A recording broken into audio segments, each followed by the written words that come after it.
the reason that you're gaining your weight back is not what you think. Okay, most people think the reason that they gain their weight back is because they're too old, or they're too lazy, or that their hormones are out of whack, or somehow your body stores fat when you look at bread.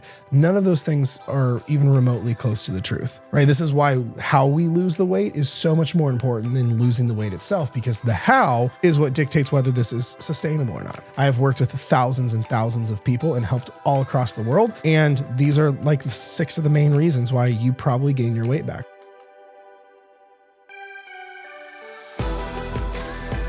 What's going on, guys? Welcome back to a brand new episode of Dieting from the Inside Out. If you are new around here, welcome to the show. My name is Jared Hamilton and I'm your host, and welcome to the show. I'm super glad that you're here. Now, today in this episode, we're going to talk about how to not regain your weight back. It's pretty simple. It's a solo episode, and we're going to get right into the granularness, if that's a word, behind why you regain your weight back, but specifically how to stop it. Because for most of you listening, I would bet you're pretty good at losing the weight. Right? You've probably lost the weight a million times, but it's keeping it off is the problem. Maintaining your success is the problem. But for a lot of people that I chat with, and I'm sure maybe you listening to this, it's almost like an internal alarm goes off. Like, you may be like 10 or 20 pounds, in, or maybe even not that far. You may, as soon as you lose, 10 or 15 pounds or you do okay, it's almost like this alarm goes off inside of you and it's like, oh, time to regain the weight back. Well, there's specific reasons that's happening. And we're going to break that down in today's episode, because the reason that you're gaining your weight back is not what you think. Okay, most people think the reason that they gain their weight back is because they're too old, or they're too lazy, or that their hormones are out of whack, or somehow your body stores fat when you look at bread, or what have you. But the truth is, none of those things are even remotely close to the truth. A lot of people think the reason they can't gain, the reason that they think they always gain their weight back is because they like, oh, it's a sugar thing, or it's, oh, I eat too much processed food, or, it's at my age, my metabolism. I just had my 40th birthday and my metabolism just took a hit. It's not the case at all, right? This is why how we lose the weight is so much more important than losing the weight itself, because the how is what dictates whether this is sustainable or not. Okay. So we're going to get into, let's see how many reasons do I have. 1, 2, 3, 4, 5, 6. 6 reasons that you regain your weight back. But the whole point is not just saying, hey, here are all these. I'm going to show you specifically and tactically how to stop all of this. Okay.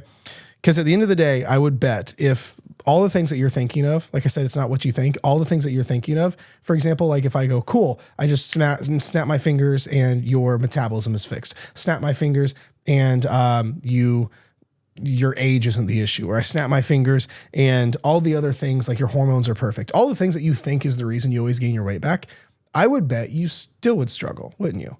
Think about it this way. If I just snap my fingers right now and all the weight came off, 1, I bet it would all come right back. But number 2, if the thing that you're thinking of, like, well, oh, it's because I look at carbs and store fat. Cool. I just zapped carbs from the planet. You think you'd still struggle? Well, probably.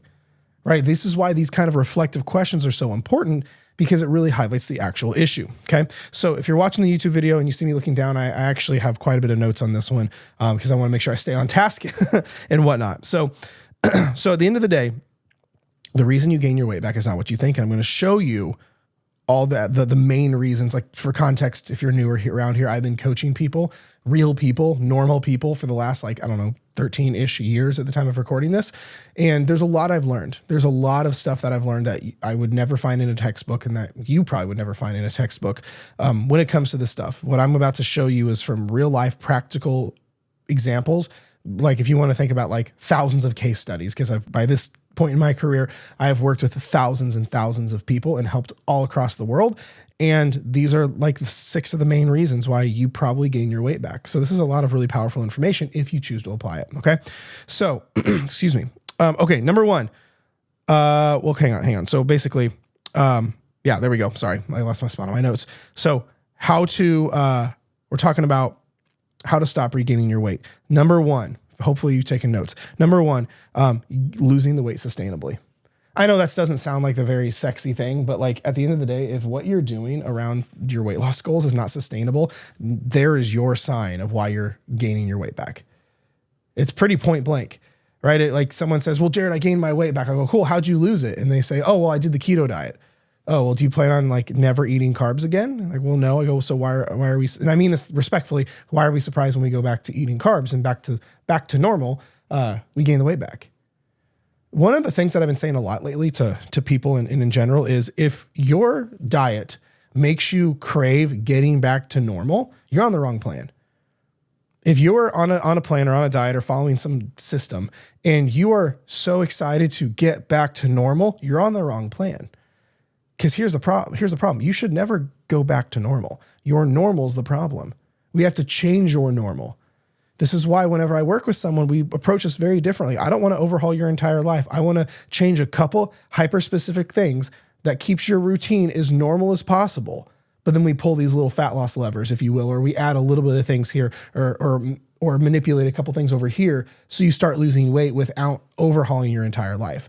The issue is most people get to this like quote unquote rock bottom and they're like, oh my gosh, or the scale spiked and they panic and then they overhaul everything.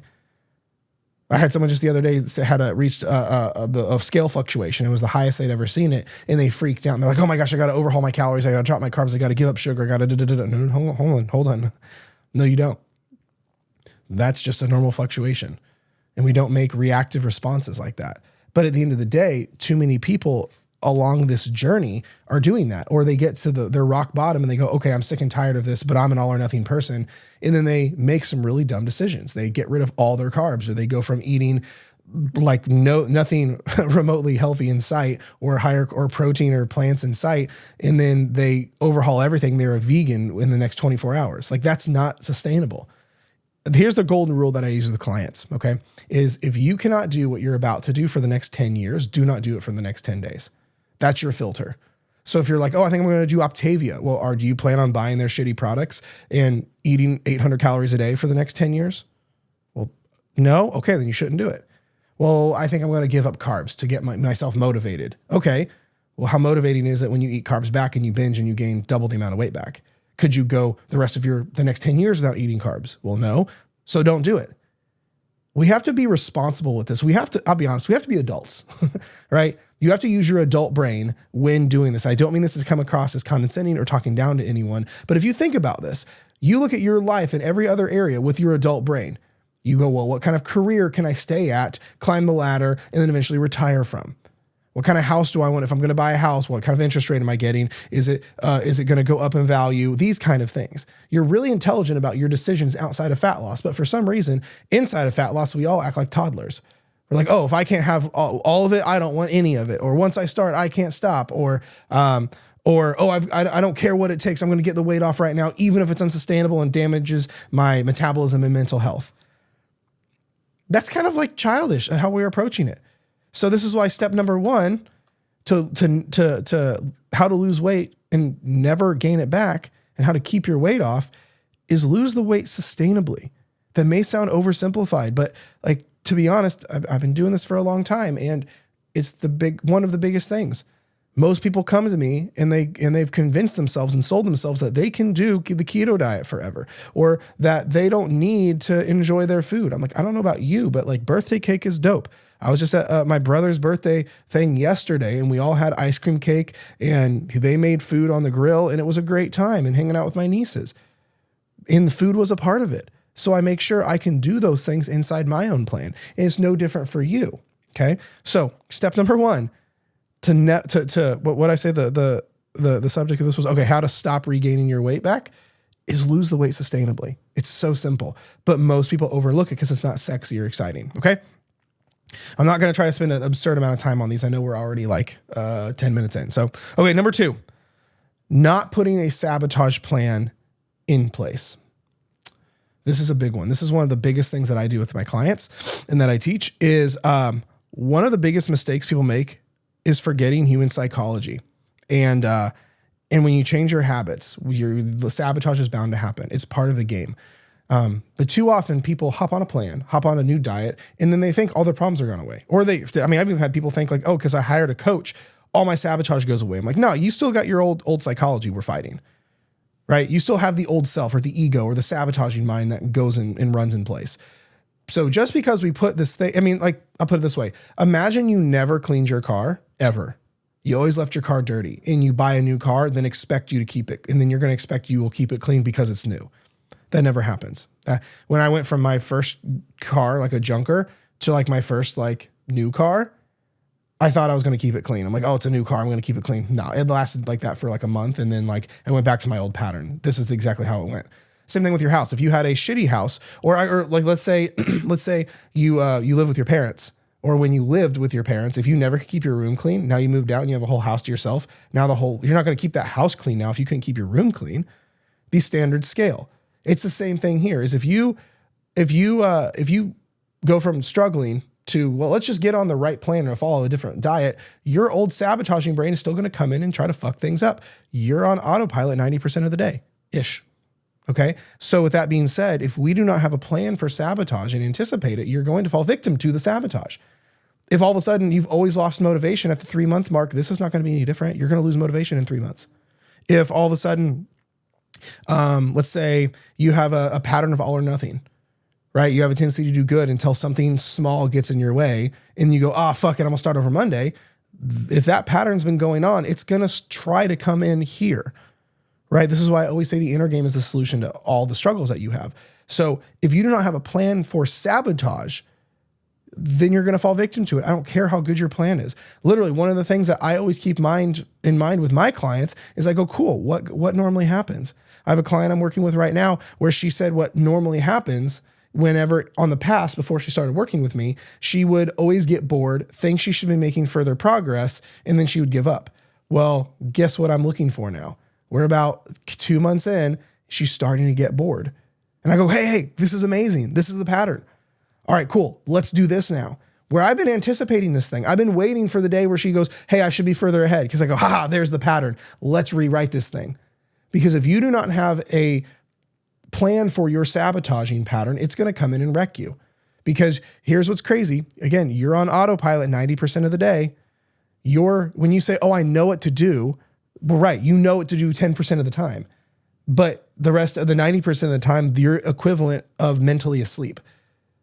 You're completely on autopilot. Think of like when I say you're on autopilot, have you ever like been driving to work and you kind of zone out, but somehow you stopped at all the lights, you made all the turns and you got to work just fine, but you're like, how did I do that? Or let's say you go to the same drive on your 9 to 5 every week, but then it's a Saturday and you're going to like lunch, but you accidentally go on autopilot and miss your turn because it's like, this is just the way I go to work. It's the same thing. So this is why we can't out willpower the subconscious because it's subconscious. That's like me saying, hey, when you once you zonk out at nighttime and go to sleep, let's make all these decisions. That's not how it works. This is why people get stuck in I know what to do, but I'm not doing it. Okay. No. You know what to do consciously. But then the other 90% of the day, you're on autopilot. You are literally not consciously aware of what's happening. The amount of people I've seen who say, I think you're sabotaging right now. And they go, oh no, I know I'm not. While they continue to make the bad decision right in front of me. It's because that's how sneaky the ego is. That's how sneaky this is. You may be sitting there going, no, I'm strong enough for that. I'm not going to sabotage. That's your sabotaging egoic brain talking right now. I'm telling you. It's how human psychology is designed. Listen to me. Your mind and nervous system crave what's most familiar at the expense of you, your health, your bandwidth, and your struggles. What I mean by that is your brain only cares about self-preservation. It does not give two shits if you're happy. With that being said, as in, if you're not happy and you're struggling, let's say you're in such a bad position, you'll die 10 years early and pass on generational food disordered stuff to your kids, your brain, and you go, I don't want to do this. I want to change. Your brain would literally rather you go, I get where you're coming from, but that's kind of in the unknown. This is what we've always done. At least I know what's predictable here. It somehow feels like home, and I at least know what to expect to keep us alive. So let's not go touch that proverbial stove. It might be hot. Again, at the expense of you, your goals, your mental and emotional health, and your own bandwidth. That's just how it works. So if you want to not regain your weight, you have to put a sabotage plan in place. Okay. What I mean by that, if, like what I have here in my notes is you have to get clear on what always happens when you sabotage. That's the first thing. Whether that be a start over Monday mentality, a lose motivation, I get busy and I quit prioritizing, this kind of thing. But then once you have that list, you need to create mini action plans for every item. This is what I have clients do. So for example, let's say, like if I say, hey, here's what I want you to do. I want you to write down the 5 to 10 most common things when you sabotage. What do you do? And you may go, well, I lose motivation and I quit going to the gym. Okay, what else? I don't sleep well that night before, and then I say screw it for the next day because I don't care, and then I'm off the rest of the week. Excuse me. I go, okay, what else? Well, I do really well, and then the kids get sick or the husband gets sick or I get busy at work, and then I basically go on autopilot and I quit thinking about this stuff, and then before I know it, I've fallen off for 3 weeks. Okay, cool. What else? And you need to write down all the main ones. Then I go, cool. If this, then what? If this happens again, because it will, then what are you going to do? Do not wait till you're in the heat of the moment to figure out what to do. That's like waiting till it rains to buy an umbrella. Now, if you know it's going to rain here on Monday and you're going to be out and about, you should probably have an umbrella before any of that happens. So with that being said, it's no different here. Don't wait till you're balls deep in this sabotaging pit until you decide to implement this. You won't do it.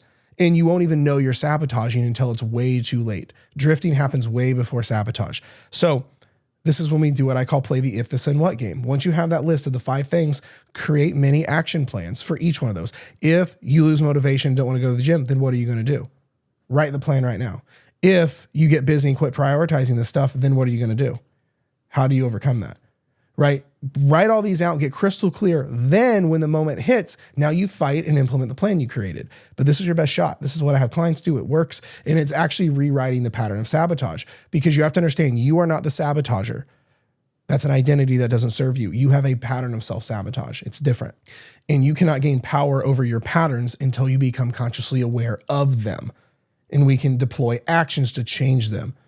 This is something I do with clients all the time, because when the pattern arises and we don't fall victim to it because we're outside of it now and we do something different, you're literally rewriting neural pathways and neural processes in your brain. It's wild. Okay. Number 3, the reason you're gaining your weight back, not fixing your relationship with food. Here's the thing. Having a poor relationship with food doesn't inherently store fat. It just causes all the shit that does. Having a poor relationship with food is what causes you to binge eat and fall off. Having a poor relationship with food makes the mental food noise, the mental chatter around food beyond obnoxious and loud, causing you to fall off. Having a poor relationship with food is what makes you leads to all or nothing, where you're like, you know what? I'm already off. Fuck it. I'm going to just eat the rest of what I want. Having a poor relationship with food is why you can't have moderation. When you go, I can't have one Oreo without smashing the whole thing, or I literally can't just have the bag of chips in my house because I will demolish it. That's because you have a poor relationship with food.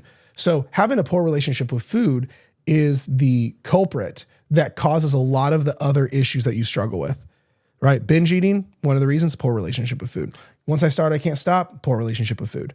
These kind of things. But too often, most people are in such a hurry to lose weight, they won't fix their relationship with food. They're like, well, I want to lose weight now, then I'll do it. You won't do it. That's not how psychology works. In my house, like in coaching, you've got to fix your relationship with food before we'll lose weight.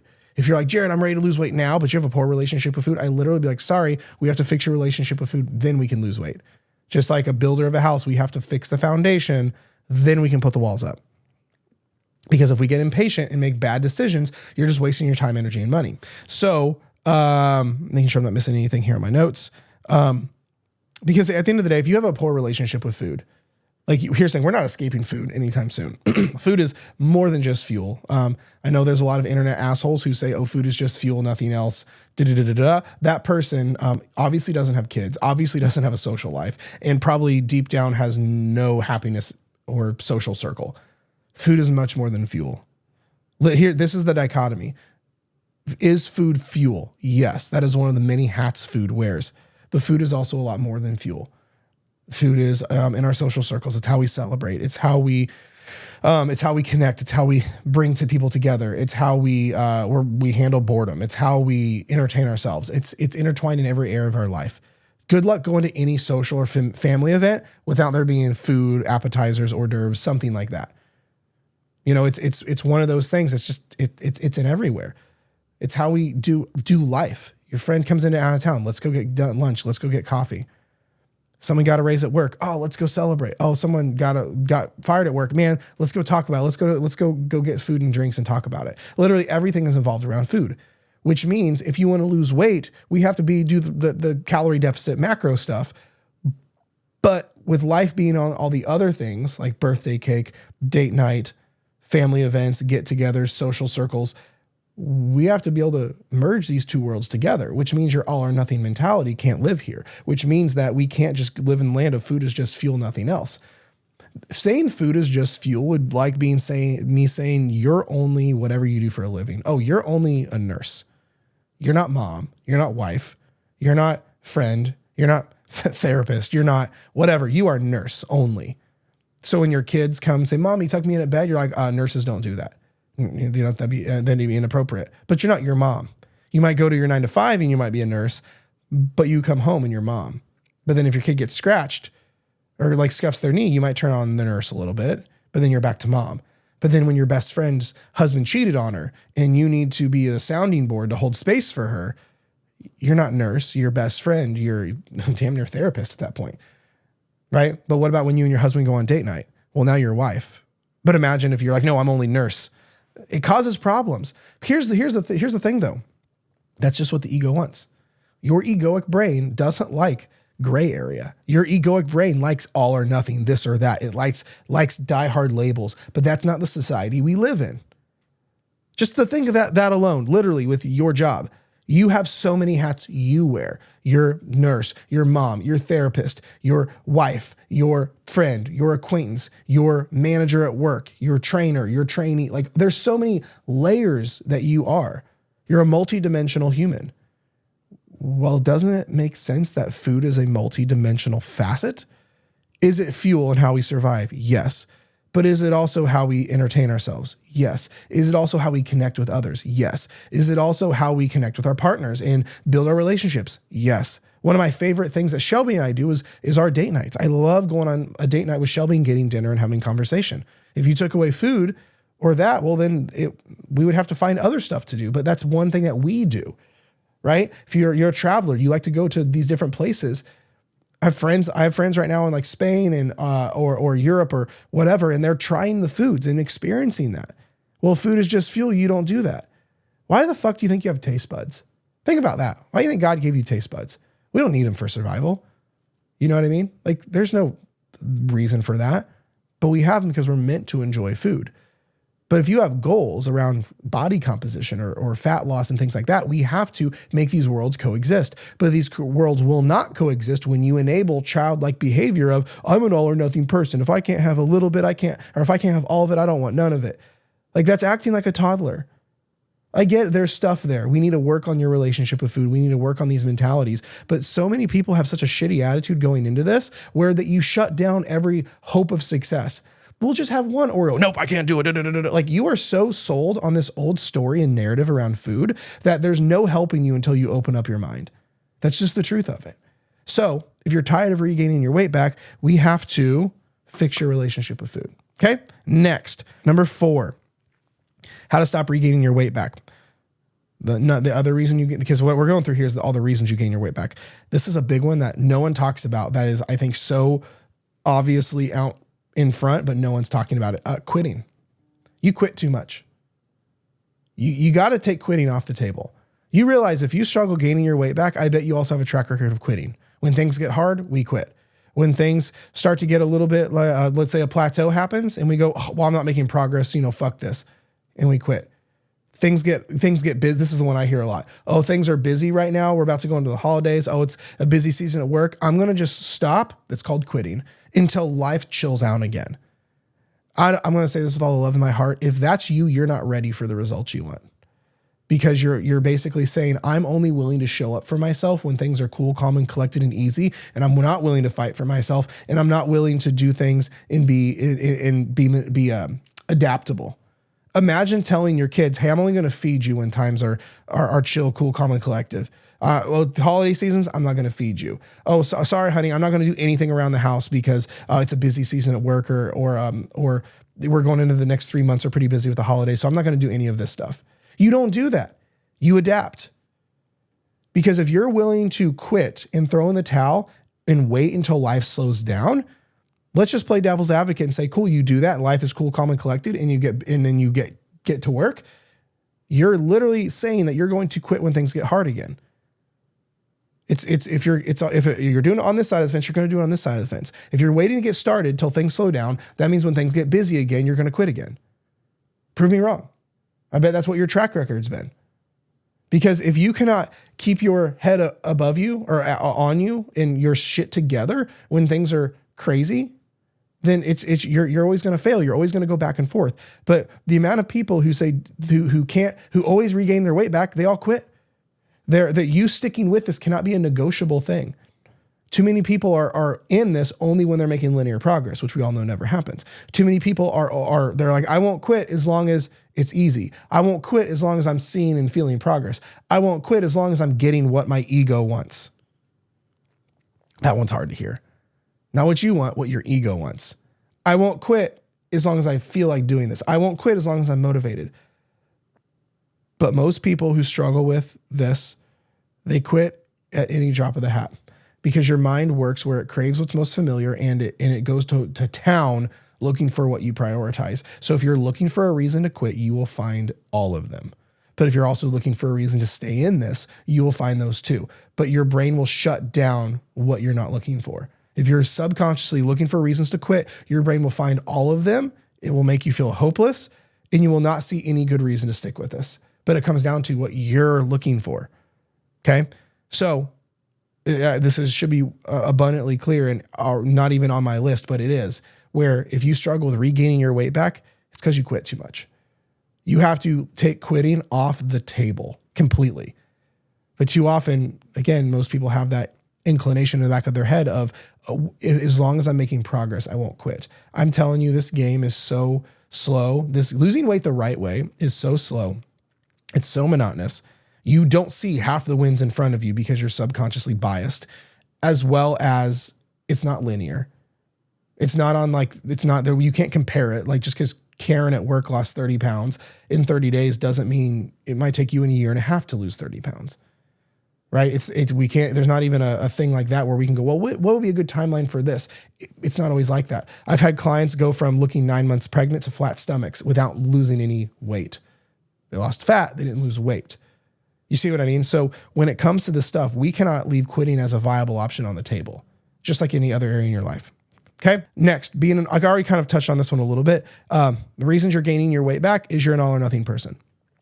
Being an all or nothing is one of those things that looks cool on a t-shirt, but is not all that practical in real life. Right? We look at people like the Dwayne "The Rock" Johnson or Jillian Michaels or all these people like you might look up to or you get inspired by, and they're very all in or all out, all or nothing. Yeah, it's not practical in real life. I bet you're not a perfectionist in any other area in your life, but you somehow wave your flag in fitness and weight loss. Case in point, we got the big Costco the other day. We got the big Costco thing of eggs. I eat a lot of eggs, so we got the big Costco thing of eggs. And when I opened up the fridge, the first one was cracked. Like you could even see the egg spilling out into the little hole or in the little cup or the little whatever you want to call that, or the egg sitting down in it. Well, there's like 36 eggs in that, but the first one is actually is cracked, so the first egg is ruined. But what would you say if I went, I'm an all or nothing person? I'm a perfectionist. I'm an all or nothing person, and I threw all the whole 36 count of eggs out because the first one was cracked. You'd probably say I'm dumb. You'd probably be like, well, that was a waste of money. You would probably go, well, the other 35 were just fine. You're right. But I'm not an all or nothing person, so I didn't eat the first one and I'm eating all the rest. It's the same thing when you go, I messed up on my diet. Oh, fuck it. I'm an all or nothing person. I'm going to throw everything out.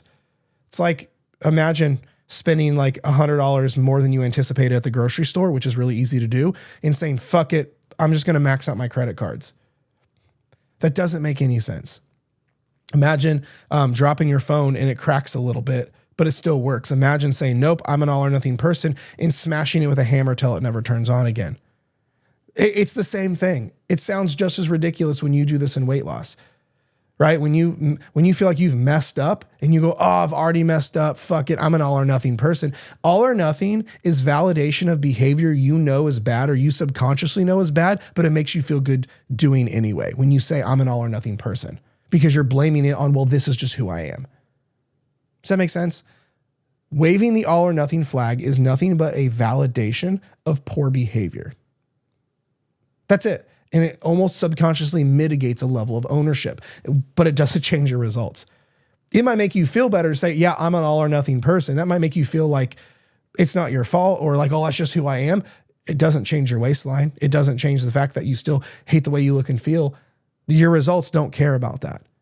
I'm here because I want to make sure you get results. I'm not meaning any of this to come across as harsh or cynical or anything like that. I'm here to change your fucking life. That's really what I'm here for. Not to make you feel good. Because the problem is you can't have your results and your all or nothing behavior. You can't have your results in the life that you want and be an all or nothing person. They do not coexist. It doesn't work like that. Your life thrives in balance.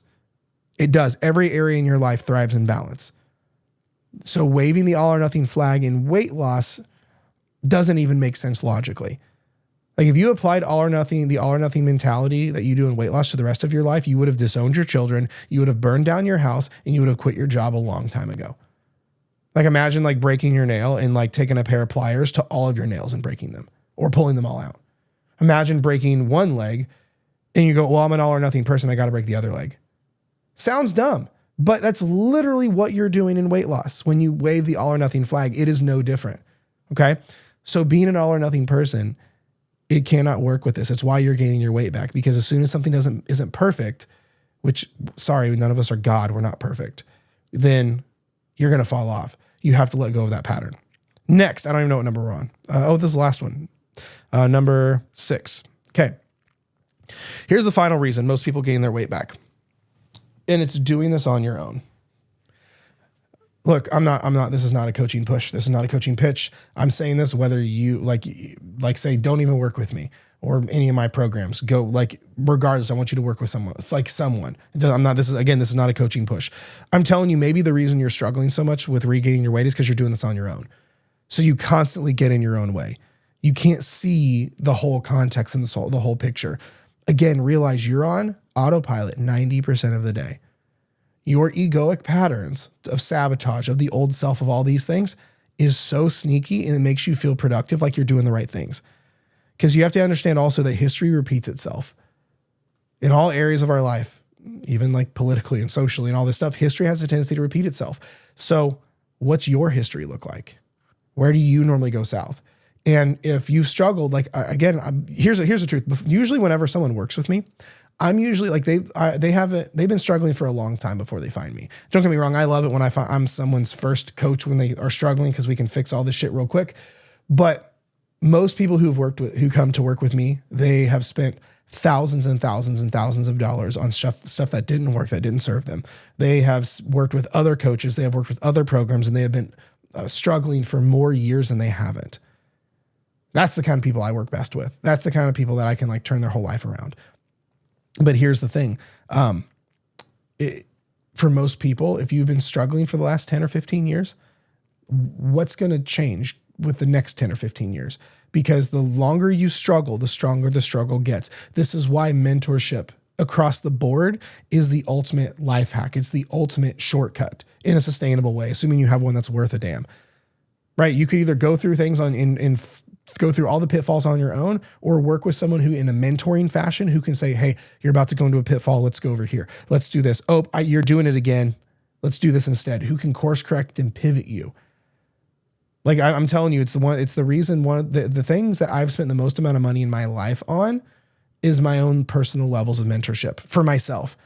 Like I'm like, not to sound like an asshole, but I've spent like around $100,000 in my career on mentorship and other people. And again, I'm not saying that to boast or brag or anything like that, because I mean, most people spend way more than that on college degrees. So like, there's nothing magical about me saying that. But what I'm saying is I would rather work with someone and get my results in 1 year that would have taken me 10. Literally the amount of people who tell me, Jared, oh my gosh, I wish I would have found you 20 years ago. Because I literally could have, we literally stopped their 20-year struggle in 6 months. I cannot, like, you could literally go listen to the guest episodes of the podcast where we've interviewed clients, and most of the running theme is, wow, 30-year struggle stopped in 6 months. 40-year struggle stopped in 3 months. I've got someone I'm working with right now who her 70 years of binge eating was gone in 6 weeks.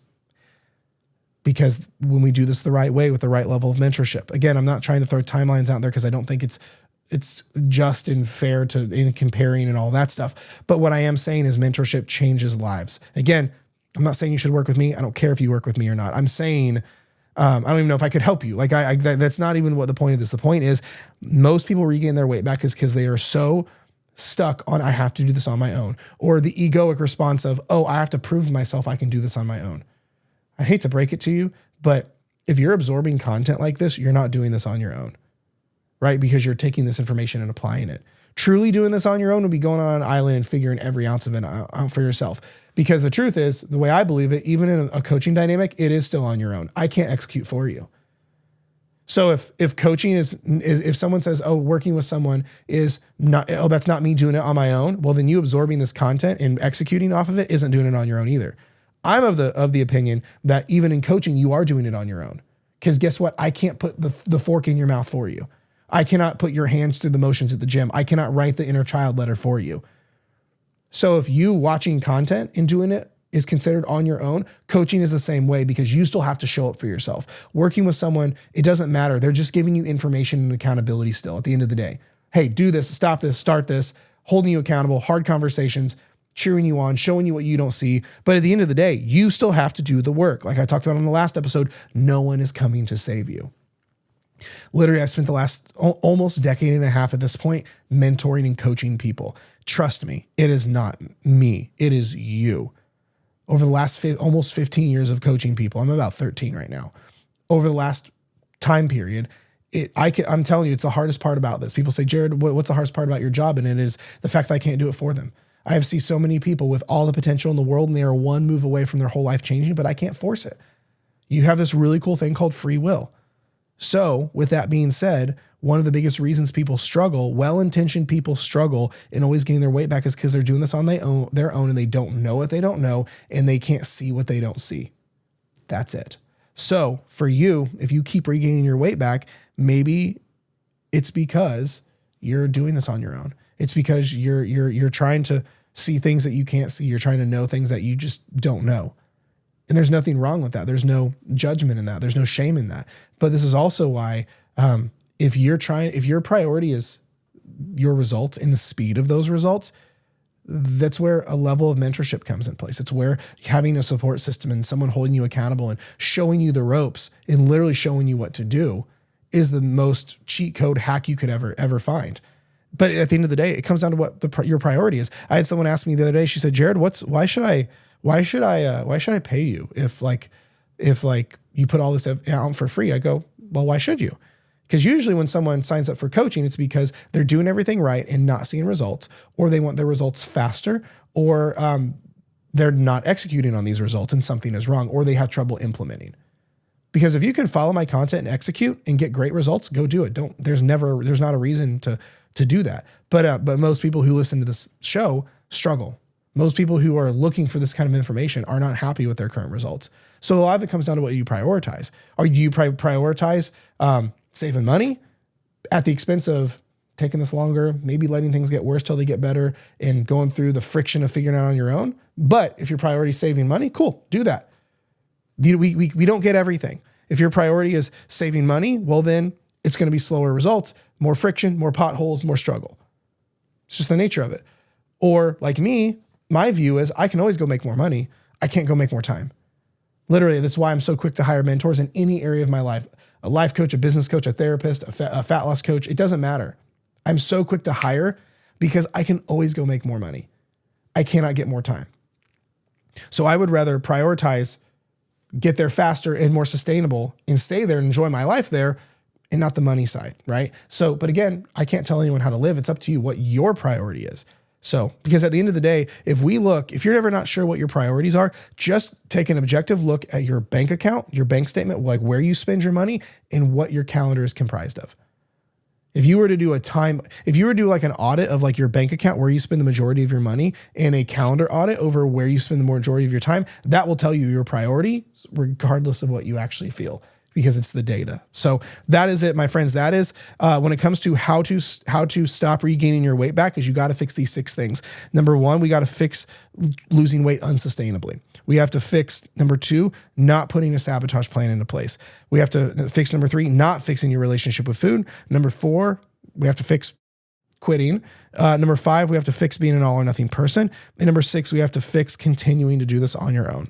You fix those 6 things, or if you fix one of those things, you'll be on your way. But otherwise, my friends, that is it today for today's episode of the podcast. I appreciate you being here. Before you go, I do have some stuff for you. Number 1 is, if you are newer to my content and not quite sure what way is up and you struggle with some of this stuff about, well, how do I lose weight sustainably? Well, how do I start doing this inner work and fixing my relationship with food and all these things, you should go through my fat loss checklist mini course. It's a 5-day video course showing you all this stuff and making weight loss frictionless and damn near on autopilot. If you haven't gone through it yet, it's at the link below. If you are on your own right now and you're like, man, I no one else gets this, I feel kind of isolated, I just wish I was around people who got this and who are like-minded. I actually have a Facebook group. At the time of filming this, it's just a little over 10,000 people. So I'm actually doing a huge giveaway right now. But with that being said, it's totally free to join. It's called Fat Loss Simplified, where I teach and have a bunch of other, literally 10,000 other people who are on this journey as well, who are in the same boat as you, that it will help a lot. And then finally, if you are in that last camp that I just talked about and you're like, man, I do wish I had a coach or a mentor. I just don't even know where to start. I just don't know what to do. And I'm just kind of like deer in the headlights, and I know I need to do something. I'm just not sure what to do. And I get kind of overwhelmed and lost easily. Well, that's exactly what coaching is for. So with that being said, if you would like to apply for coaching to work with me exclusively or in one of my other coaching programs, we could always set up a call, see what's the best fit. If it's even a good fit at all, then see what would work best for you and your goals and kind of where you're at. Otherwise, I'll leave a link below where you can do that. Otherwise, my friends, thank you for tuning in to today's episode. It means a ton. Be sure to subscribe if you haven't already. I love you, and I will talk to you next time.